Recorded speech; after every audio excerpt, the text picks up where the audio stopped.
Hey everyone, welcome to arts study made easy. This is Priyanka. तो हमारी class 8 की geography series चल रही है, जिसमें हम क्लास 8 ज्योग्राफी एनसीईआरटी को चैप्टर वाइज डिस्कस करते हैं। ठीक, तो हमारी इसी सीरीज़ में आज हम स्टार्ट करेंगे चैप्टर नंबर 2, जो कि है land, soil, water, natural vegetation and wild life. Basically इस चैप्टर में हम जो हमारे नेचुरल रिसोर्सेज हैं उनके बारे में पढ़ेंगे। ठीक, अगर आप हमारे पिछले लेक्चर्स नहीं देखे हैं, जैसे कि हमारा क्लास 8 का चैप्टर नंबर 1 रिसोर्सेज फिनिश हो चुका है, और क्लास 6 7 की ज्योग्राफी, सिविक्स और हिस्ट्री सीरीज़ अगर आप नहीं देखे हैं तो प्लेलिस्ट का लिंक आपको डिस्क्रिप्शन में मिल जाएगा, आप वहां से देख लीजिएगा। और हाँ, अगर आपको लेक्चर्स की पीडीएफ चाहिए तो टेलीग्राम चैनल का लिंक डिस्क्रिप्शन में अवेलेबल है, आप वहां से हमारी जो पीडीएफ है हमारे लेक्चर्स की उनको ईजिली डाउनलोड कर सकते हैं। वहाँ पे आपको मतलब हमारे सारे लेक्चर्स की पीडीएफ मिल जाएगी। तो चलिए शुरू करते हैं हमारे इस चैप्टर के लेक्चर नंबर 1 को। तो जैसा कि हमने देखा चैप्टर नंबर 1 में भी देखा कि एक शॉर्ट स्टोरी से चैप्टर्स की स्टार्ट हुई थी। सेम उसी तरह हमारे चैप्टर नंबर 2 में सेम प्रोसीजर है कि भाई सबसे पहले एक शॉर्ट स्टोरी दी है, जिसमें आपको एक बेसिक अंडरस्टैंडिंग मिल जाती है कि आप इस चैप्टर में क्या पढ़ने वाले हैं। तो ये जो हमारी स्टोरी है, ये इसमें सबसे पहले बता रहा है एक माम्बा नाम का लड़का है जो कि तंजानिया अफ्रीका में रहता है। ठीक, तो यहाँ पे उसके रूटीन के बारे में बता रहा है। तो चलिए देखते हैं। तो जो माम्बा है वो मतलब सबसे पहले सुबह उठ के बहुत दूर मतलब वॉक करके जाता है, तो घर के लिए पानी लाता है। ठीक, अफ्रीका में पानी की शॉर्टेज है, तो वहाँ पे जाके वो पानी लाता है। ठीक, मतलब उसको बहुत चलना पड़ता है, उसको मतलब आते आते 2 3 घंटे लग जाते हैं। फिर उसके बाद वो अपने मम्मी की मदद करता है कुछ घर के काम में। फिर उसके बाद वो अपने भाई बहनों के साथ चला जाता है, जो उसके मतलब वो लोग कुछ गोट्स बकरियां पाले हैं, तो उनकी केयर के लिए मतलब उनको चराने वराने या केयर में चला जाता है। ठीक, और उसकी जो फैमिली है यहाँ पे बता रहा है कि मतलब उसकी जो फैमिली है वो एक पीस ऑफ रॉकी लैंड, मतलब अपने घर के आसपास एक छोटा सा लैंड ओन करती हैं। उनका खुद का ज़मीन है जिसमें जो मतलब पथरीला है, फर्टाइल मतलब कहते हैं बहुत सॉइल वहाँ की बहुत अच्छी नहीं है। तो उसके जो फादर हैं, माम्बा के फादर हैं, वो बहुत ही मेहनत के बाद उसमें बार्ली और कुछ मेज और बीन्स उगाते हैं। ठीक, टोलिंग हार्ड मतलब उसमें बहुत ज़्यादा खुदाई करके मेहनत करके वो इतना उगाते हैं। और ये जो वहाँ पे मतलब इनको ये क्रॉप मिलती है बार्ली, मेज और मीन्स बीन्स की, ये उनके लिए मतलब उनके लिए साल भर के लिए वो सफिशियंट नहीं है। मतलब हम कह सकते हैं कि उनकी फैमिली के लिए पूरा नहीं पड़ता होल ईयर में। यहाँ पे जो इनफ लिखा है कि this is not enough to feed their family for the whole year. ठीक, तो ये थी हमारी माम्बा की बात, जो कि अफ्रीका में रहता है। ठीक, अब देखते हैं यहाँ पे पीटर की लाइफ के बारे में बता रहा है कि भाई पीटर जो है वो हर्ट ऑफ शीप रेयरिंग, मतलब जो हमारा न्यूजीलैंड में जहाँ पे सबसे ज़्यादा शीप रेयरिंग होती है, बकरियों की मतलब देखभाल होती है, वहाँ पे ये पीटर रहता है। ठीक, और इसकी फैमिली एक वूल प्रोसेसिंग फैक्ट्री को ओन करती है, मतलब वूल प्रोसेसिंग फैक्ट्री है इनकी खुद की। तो ये मतलब डेली क्या देखता है कि भाई जब ये स्कूल से आता है तो देखता है इसके अंकल जो हैं वो कैसे सारी शीप्स का ध्यान रख रहे हैं, उनको हिल्स में ले जा रहे हैं गेजिंग के लिए। ओवरऑल यहाँ पे इसके लाइफस्टाइल के बारे में बता रहा है, ये सब इन लोग कैसे मैनेज करते हैं। तो ये बहुत सारी साइंटिफिक टेक्निक्स और टेक्नोलॉजी के यूज़ के मतलब उनको उनकी मदद से ये सब चीज़ें कर पा रहे हैं। ठीक, फैमिली, और यहाँ पे कह रहा है कि Peter's family also grow vegetables through organic farming. ये जो पीटर की फैमिली है ये ऑर्गेनिक फार्मिंग की मदद से बहुत सारे डिफरेंट डिफरेंट वेजिटेबल्स को भी ग्रो करती है। ठीक, तो बेसिकली यहाँ पे हमारी दोनों स्टोरी ख़त्म हो गई। अब इसमें से आपको क्या सीखने को मिला, देखिए। ये जो माम्बा था, माम्बा कहाँ रह रहा था? अफ्रीका में रह रहा था, उसकी लाइफस्टाइल अलग थी। पीटर कहाँ रह रहा था? पीटर एक ऐसी जगह में रह रहा था जहाँ पे मोस्टली ये शीप रियरिंग बहुत पॉपुलर है। ठीक, तो यहाँ पे इसको उससे रिलेटेड सारे इक्विपमेंट्स अवेलेबल थे। अफ्रीका में जहाँ पे था वहाँ पे उसको पानी की शॉर्टेज थी, बहुत ज़्यादा तकलीफ थी। तो ये इसमें ये बता क्या रहा है? तो ये दोनों जो मतलब पीपल हैं, माम्बा और पीटर्स की फैमिली, ये दोनों वर्ल्ड के दो अलग अलग लोकेशन में सिचुएटेड हैं। दो अलग अलग लोकेशन में ये लोग रह रहे हैं, जहाँ पे इनका लैंड अलग है, ठीक, सॉइल अलग है, wildlife, culture, natural vegetation, हर एक चीज़ इनका क्या है, डिफरेंट है एक दूसरे से।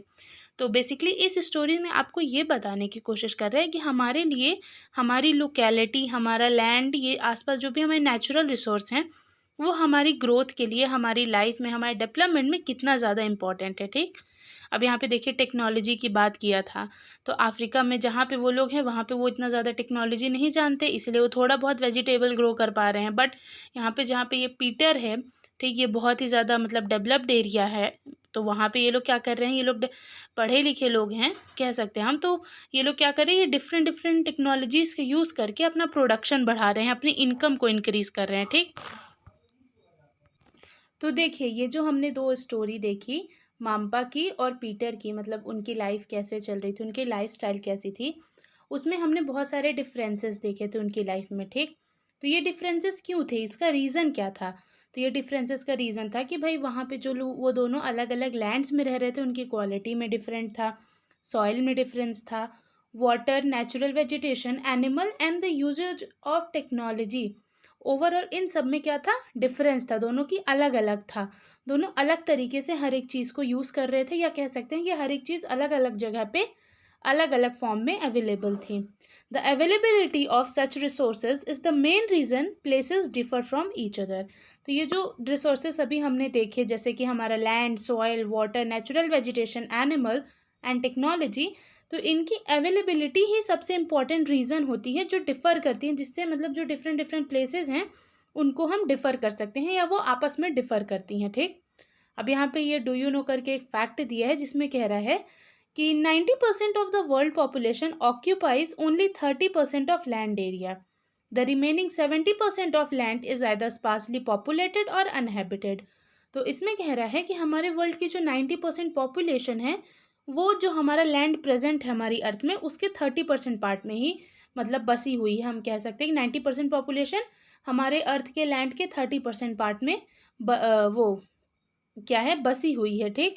बाकी जो 70% पॉपुलेशन है, सॉरी 70% जो लैंड है हमारा अर्थ का, उसमें 10% पॉपुलेशन स्पार्सली डिस्ट्रीब्यूटेड या अनहैबिटेड, मतलब थोड़ा बहुत या बहुत दूरी में कम कम लोग बसे हुए हैं, या तो कह सकते हैं कि वहाँ पे लैंड फॉर्म सही नहीं होगा, अवेलेबिलिटी ऑफ रिसोर्सेज सही नहीं होंगे, इसलिए वहाँ पे बहुत ही कम लोग हैं।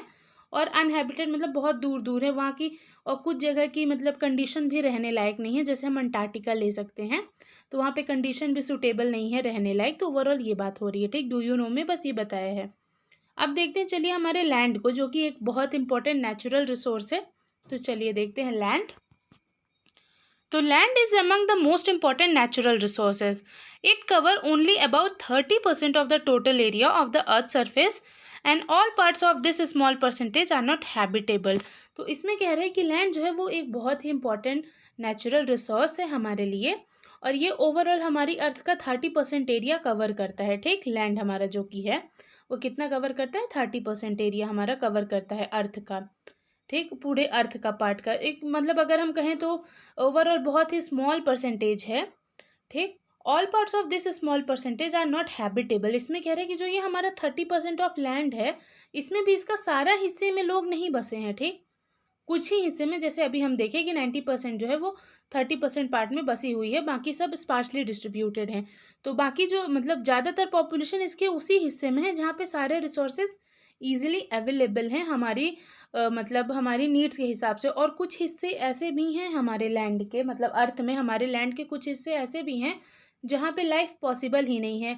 हम कह सकते हैं वहाँ पे एक्सट्रीम वेदर कंडीशन ऐसी होगी, या सॉइल ऐसी होगी, तो मतलब कुछ अनहैबिटेड इलाके भी हैं, ठीक? जैसे यहाँ पे कह रहे हैं नॉन हैबिटेबल, मतलब वो रहने लायक ही नहीं है। The uneven distribution of population in different parts of the world is mainly due to varied characteristics of land and climate. तो इसमें कह रहा है कि जो हमारा अनइवन डिस्ट्रीब्यूशन है पॉपुलेशन का, मतलब हम देख रहे हैं कि भाई 90% पॉपुलेशन जो है वो 30% एरिया में बसी है, बाकी 10% इधर उधर डिस्ट्रीब्यूटेड है, और कुछ जगह में लोग ही नहीं हैं। तो ये जो अनइवन है, मतलब ये लोग जो अलग अलग जगह रह रहे हैं, तो इसका कारण क्या है? तो are different parts of the world, अब इसका कारण क्या है? अलग अलग मतलब दुनिया के अलग अलग हिस्से में कम ज़्यादा पॉपुलेशन क्यों है? तो is due to varied characteristics of land and climate. वहाँ के लैंड और क्लाइमेट में जो भी कैरेक्टरिस्टिक्स हैं, ये सब उस पर डिपेंड करता है, ठीक? बेसिकली अगर हम बताएं कि भाई अगर लैंड और क्लाइमेट सूटेबल है हमारी लाइफ के हिसाब से, हमारी नीड्स के हिसाब से, तो हम वहाँ पे ज़्यादा जाना प्रेफर करेंगे rather than the place where land and climate both are not suitable as our needs, ठीक? तो वही चीज़ यहाँ पे कह रहा है कि लैंड के बारे में।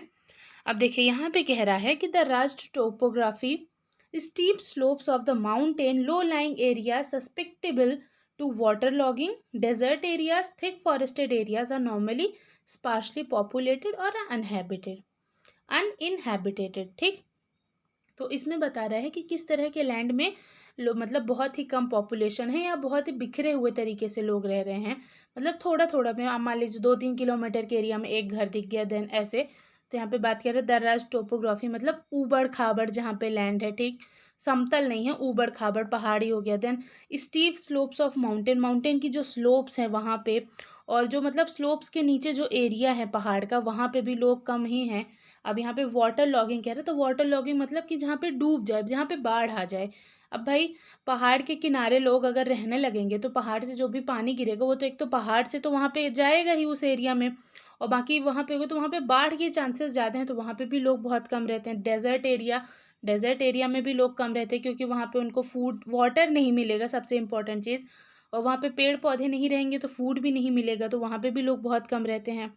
थिक फॉरेस्टेड एरियाज़, या जो थिक फॉरेस्ट है जहाँ जहाँ पे बहुत ज़्यादा घना जंगल है वहाँ पे कह रहे हैं यहाँ पे मतलब लोग बहुत कम लोग रहते हैं, या तो फिर यहाँ पे लोग रहते ही नहीं क्योंकि उनके जो नीड्स हैं फूड शेल्टर वगैरह ये सब वहाँ पे फुलफिल नहीं हो पाती हैं, ठीक। इसलिए मतलब यहाँ पे बेसिकली लैंड के टाइप्स बता रहे हैं, मतलब टाइप्स ऑफ लैंड बता रहे हैं, एरिया बता रहे हैं जहाँ पे लोग मतलब लोग कम हैं या अनइनहेबिटेड है, मतलब वहाँ पे लोग नहीं हैं या तो फिर कम है, ठीक, उनका पॉपुलेशन कम है, ठीक। प्लेन्स एंड रिवर, अब यहाँ पे बता रहे हैं कि जो हमारे प्लेन्स और रिवर वैलीज होती हैं, जैसे कि हम अगर इंडिया की बात करें तो इंडिया में आप गंगा ब्रह्मपुत्रा का प्लेन वाला इलाका देख सकते हैं। वहीं पे हमारे यूपी लाई करता है, बिहार लाई करता है, जहाँ पे बहुत ज़्यादा पॉपुलेशन है। तो यहाँ पे कह रहे हैं कि जो प्लेन या रिवर वैली के एरिया हैं वहाँ पे लोग ज़्यादा, वहाँ पे पॉपुलेशन ज़्यादा रहना प्रेफर करती है। क्यों? क्योंकि देखिए वो प्लेन है तो वहाँ की जो सॉइल है वो बहुत ही बढ़िया होगी, ठीक। रिवर है तो वाटर की पर्याप्त अवेलेबिलिटी है, वाटर है और सॉइल अच्छी है तो भाई हम कल्टीवेशन आसानी से कर सकते हैं, हमारे पास ज़्यादा फार्मिंग होगी, ज़्यादा कल्टीवेशन होगा हमारा। तो ओवरऑल यहाँ पे जो फूड शेल्टर वगैरह की सारी मतलब ईजिली वहाँ पे अवेलेबल है, इसलिए लोग या पॉपुलेशन ज़्यादा यहाँ पे रहना प्रेफर करती है। Hence these are the densely populated areas of the world, तो अगर आप देखें वर्ल्ड में तो जो भी डेंसली पॉपुलेटेड एरिया हैं वो या तो प्लेन में बसे हैं या तो फिर रिवर वैलीज में बसे हैं, ठीक।